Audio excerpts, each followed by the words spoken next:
A quiet morning at Central Station turns hostile when Officer Brooks spots a black man taking photos.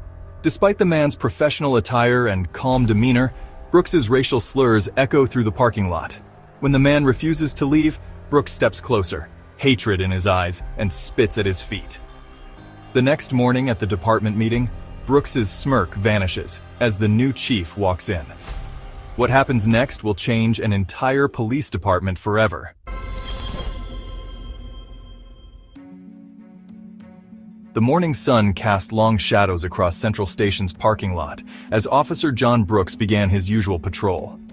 15 years on the force had given him a certain swagger, a sense of untouchable authority that radiated from his uniform. That morning would put everything he thought he knew to the test.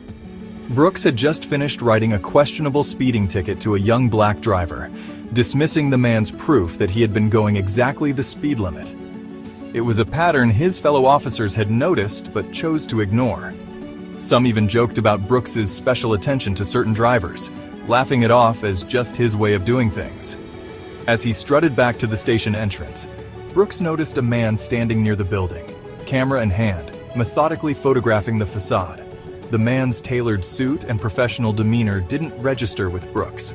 All he saw was the color of the man's skin. The officer's boots scraped against the asphalt as he approached, hand resting deliberately on his holster. Other officers milling around the parking lot noticed the scene unfolding, their conversations dying down to worried whispers. They had seen this before, Brooks zeroing in on someone who didn't fit his idea of who belonged near the station. Brooks's voice cut through the morning air.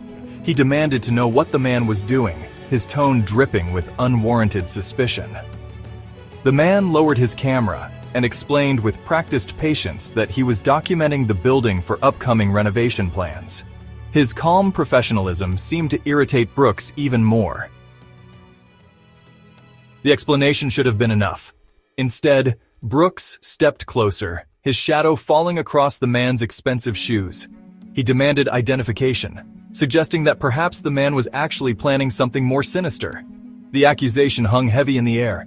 Brooks went on to question how someone like him could afford such an expensive camera, implying something criminal. Several officers watched from the station steps, shifting uncomfortably as Brooks's behavior grew more aggressive. None stepped forward to intervene, though some exchanged concerned glances. One rookie officer started to move forward but was held back by his training officer, who shook his head silently. The man remained composed, his steady gaze never wavering as Brooks hurled racial slurs that had no place in modern law enforcement. Brooks circled the man like a predator, keeping one hand near his weapon while using the other to gesture dismissively at the camera.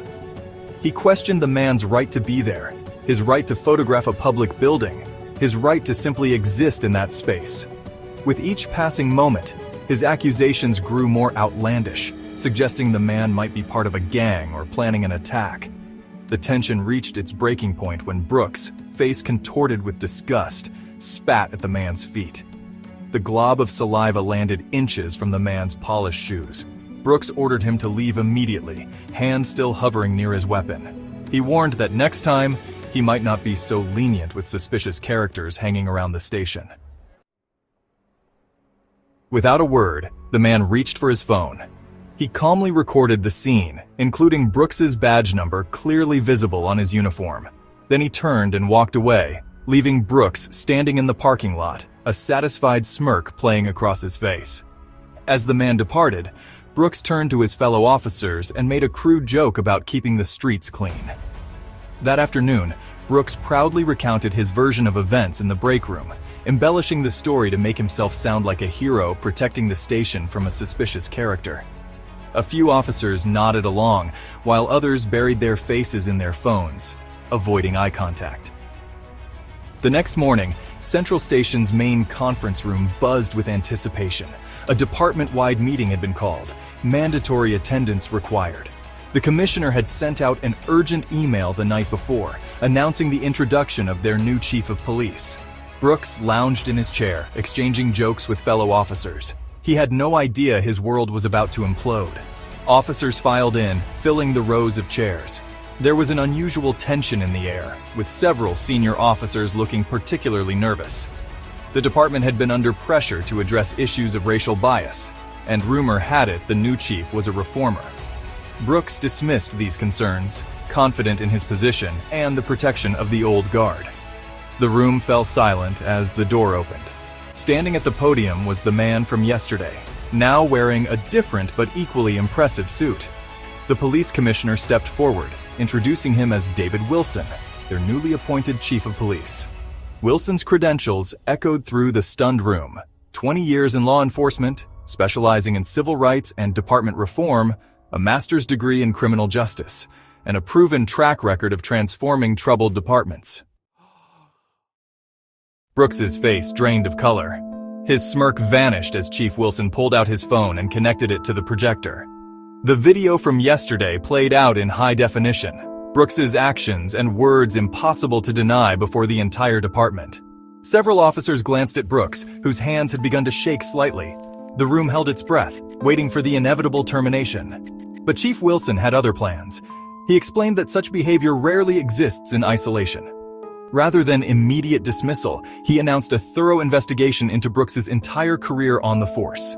Wilson spoke about the cancer of systemic racism and how it often spreads through departments when good officers remain silent. A special task force was assembled, comprised of internal affairs officers and civil rights attorneys. They began the painstaking process of reviewing every arrest, every complaint, and every case Brooks had touched in his 15 years of service. The investigation would leave no stone unturned, no report unexamined. As the task force dug deeper, officers began coming forward with their own stories.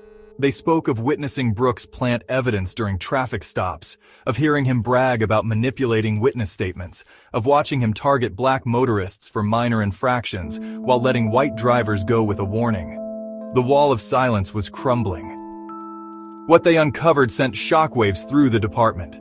The investigation revealed a disturbing pattern of misconduct that stretched back years. Case after case emerged where Brooks had systematically targeted black suspects without probable cause. His arrest records showed a clear racial bias, with black citizens being arrested at 5 times the rate of white citizens for the same offenses. The evidence was damning. Brooks had falsified police reports, manipulated witness statements, and planted evidence.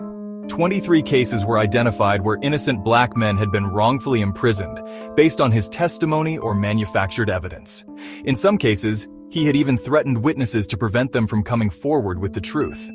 The investigation uncovered a network of officers who had enabled Brooks's behavior. Some had actively helped him cover up misconduct, while others had simply looked the other way. Chief Wilson made it clear that these officers would also face consequences for their role in perpetuating the corruption. The consequences came swiftly. Within 3 months, Brooks was terminated from the force. But losing his badge was just the beginning. Criminal charges for misconduct and civil rights violations were filed against him. The officer who had wielded his power so carelessly now faced the prospect of prison himself. 3 other officers were also terminated for their roles in covering up Brooks's actions. The ripple effects of the investigation spread far beyond Brooks's career. 17 men were released from prison, their convictions overturned. Families that had been torn apart by Brooks's actions were finally reunited. Children who had grown up without fathers welcomed them home. Wives who had struggled alone embraced their husbands again. One of these men was Marcus Thompson, who had spent 8 years in prison for a drug possession charge that Brooks had fabricated. The evidence that freed him showed that Brooks had planted the drugs during a routine traffic stop. Thompson's son had been just 4 years old when he went to prison.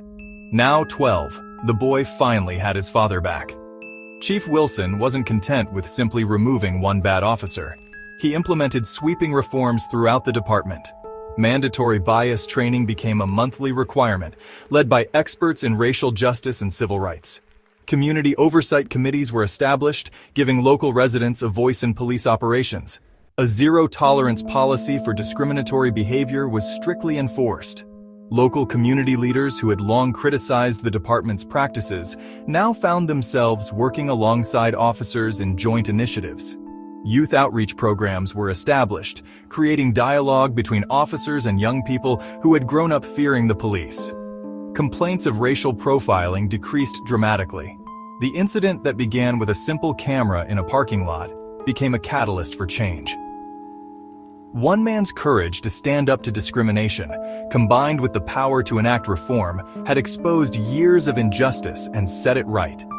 The story made national headlines, inspiring other departments to examine their own practices and policies. Brooks, stripped of his badge and facing prison time, learned the hard truth about abuse of power. It eventually comes full circle. The man he had tried to intimidate became the very person who exposed his years of misconduct. His trial would serve as a warning to other officers who might be tempted to abuse their authority. And you? What would you do if you witnessed an officer abusing their power? Would you have the courage to stand up and record it?